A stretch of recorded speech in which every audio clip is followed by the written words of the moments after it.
എല്ലാവർക്കും നമസ്കാരം. കേരള PSC വഴി ധാരാളം നോട്ടിഫിക്കേഷൻസ് ഇപ്പോൾ റിലീസ് ചെയ്തിരിക്കുകയാണ്. നമ്മൾ ഇന്നത്തെ വീഡിയോ നോക്കാൻ പോകുന്നത് കേരള PSC വഴി കേരള ഫോറസ്റ്റിലേക്കും റിക്രൂട്ട്മെന്റിന്റെ നോട്ടിഫിക്കേഷനാണ്. 2 നോട്ടിഫിക്കേഷൻ ഉണ്ട്. സോ നമുക്ക് ഓരോ നോട്ടിഫിക്കേഷനും ഡീറ്റെയിൽസ് 1 by 1 ആയിട്ട് നോക്കാം. വീഡിയോയിലേക്ക് പോകുന്നതിന് മുന്നേ പുതിയൊരു വാട്സപ്പ് ചാനൽ ക്രിയേറ്റ് ചെയ്തിട്ടുണ്ട്. യൂട്യൂബ് ചാനൽ അപ്ലോഡ് ചെയ്ത എല്ലാ ജോബ് നോട്ടിഫിക്കേഷൻസും അതുപോലെ അഡ്മിറ്റ് കാർഡിന്റെ ഡീറ്റെയിൽസും ഹാൾ ടിക്കറ്റിന്റെ ഡീറ്റെയിൽസും എല്ലാം വാട്സപ്പ് ചാനലിൽ അപ്ലോഡ് ചെയ്യുന്നതായിരിക്കും. സോ ജോയിൻ ചെയ്യാൻ ആഗ്രഹിക്കുന്നവർ തീർച്ചയായും ജോയിൻ ചെയ്യുക. ജോയിൻ ചെയ്യാൻ ലിങ്ക് ഡിസ്ക്രിപ്ഷൻ ബോക്സിലും കമന്റ് ബോക്സിലും പിൻ ചെയ്തേക്കാം. സോ നമുക്ക് ഓരോ നോട്ടിഫിക്കേഷൻ 1 by 1 ആയിട്ട് നോക്കാം. ഒന്നാമത് നോക്കാൻ പോകുന്നത് കേരള ഫോറസ്റ്റിലേക്കുള്ള ജോബ് നോട്ടിഫിക്കേഷന്റെ ഡീറ്റെയിൽസ് ആണ്. സ്പെഷ്യൽ റിക്രൂട്ട്മെന്റ് ആണ്. എസ് ടി കാറ്റഗറിയിലെ കാൻഡിഡേറ്റ്സിനാണ് ഫോറസ്റ്റ് വാച്ചർ തസ്തികയിലേക്ക് അപേക്ഷിക്കാൻ സാധിക്കുന്നത്. കാറ്റഗറി നമ്പർ 120/2025 ആണ്. 16/7/2025 വരെ നമുക്ക് ഈ റിക്രൂട്ട്മെന്റിന് ഓൺലൈനായിട്ട് അപ്ലൈ ചെയ്യാൻ സാധിക്കുന്നതാണ്. കേരള PSC 1 ടൈം പ്രൊഫൈൽ വഴിയാണ് അപേക്ഷിക്കാൻ സാധിക്കുന്നത്.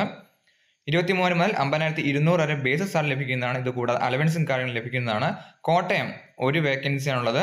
തൃശ്ശൂർ 2 വേക്കൻസി, കോഴിക്കോട് 1 വേക്കൻസിയാണ് റിപ്പോർട്ട് ചെയ്തിരിക്കുന്നത്. ST കാൻഡിഡേറ്റ്സ് ആണ് അപേക്ഷിക്കാൻ സാധിക്കുന്നത്. 18 മുതൽ 50 വയസ്സ് വരെയാണ് ഏജ് ലിമിറ്റ് പറഞ്ഞിരിക്കുന്നത്. 2/1/1975 1/1/2007 ഈ ഡേറ്റ് ഉൾപ്പെടെ ജനിച്ചവർക്ക് റിക്രൂട്ട്മെന്റിലേക്ക് അപ്ലൈ ചെയ്യാൻ സാധിക്കുന്നതാണ്. സോ എല്ലാവരും കേരള PSC 1 ടൈം പ്രൊഫൈലിൽ നിന്നും ഈ നോട്ടിഫിക്കേഷൻ ഡൗൺലോഡ് ചെയ്യുക. ഈ നോട്ടിഫിക്കേഷനിലേക്ക് നമുക്ക് ഓഫ്ലൈനായിട്ടാണ് അപ്ലൈ ചെയ്യാൻ സാധിക്കുന്നത്. ആപ്ലിക്കേഷൻ ഫോം ഇതിന്റെ കൂടെ തന്നെ കൊടുത്തിട്ടുണ്ട്. സോ അപേക്ഷിക്കാൻ ആഗ്രഹിക്കുന്നവർ തീർച്ചയായും അപ്ലൈ ചെയ്യുക. 1 ടൈം പ്രൊഫൈലിൽ നമുക്ക് നോട്ടിഫിക്കേഷൻ ലഭിക്കുന്നതാണ്. സോ നമുക്ക് അടുത്ത ജോബ് നോട്ടിഫിക്കേഷന്റെ ഡീറ്റെയിൽസ് നോക്കാം.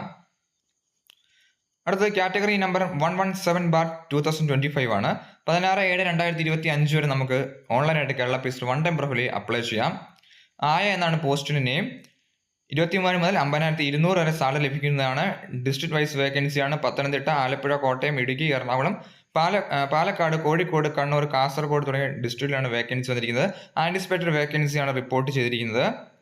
ഡയറക്റ്റ് റിക്രൂട്ട്മെന്റ് ആണ്. 18 മുതൽ 36 വയസ്സ് വരെ ഏജ് ലിമിറ്റ് പറഞ്ഞിരിക്കുന്നത്. ഇതിൽ 3 വർഷം OBCയും 5 വർഷം SC/ST കാൻഡിഡേറ്റ്സ് ലഭിക്കുന്നതാണ്. 2/1/1989 1/1/2007 ഈ ഡേറ്റ് ഉൾപ്പെടെ ജനിച്ചവർക്ക് റിക്രൂട്ട്മെന്റ് അപ്ലൈ ചെയ്യാം. ക്വാളിഫിക്കേഷൻ പറഞ്ഞിരിക്കുന്നത് 7ാം ക്ലാസ് പാസ്സാണ് ക്വാളിഫിക്കേഷൻ പറഞ്ഞിരിക്കുന്നത്. ഗ്രാജുവേഷൻ ഉണ്ടാകാൻ പാടില്ല എന്നും പറഞ്ഞിട്ടുണ്ട്. സോ അപ്ലൈ ചെയ്യാൻ ആഗ്രഹിക്കുന്നവർ തീർച്ചയായും അപ്ലൈ ചെയ്യുക. കേരള PSC 1 ടൈം പ്രൊഫൈൽ വഴി നമുക്ക് അപ്ലൈ ചെയ്യാൻ സാധിക്കുന്നതാണ്. അപേക്ഷ ലിങ്ക് ഡിസ്ക്രിപ്ഷൻ ബോക്സിൽ കൊടുത്തേക്കാം.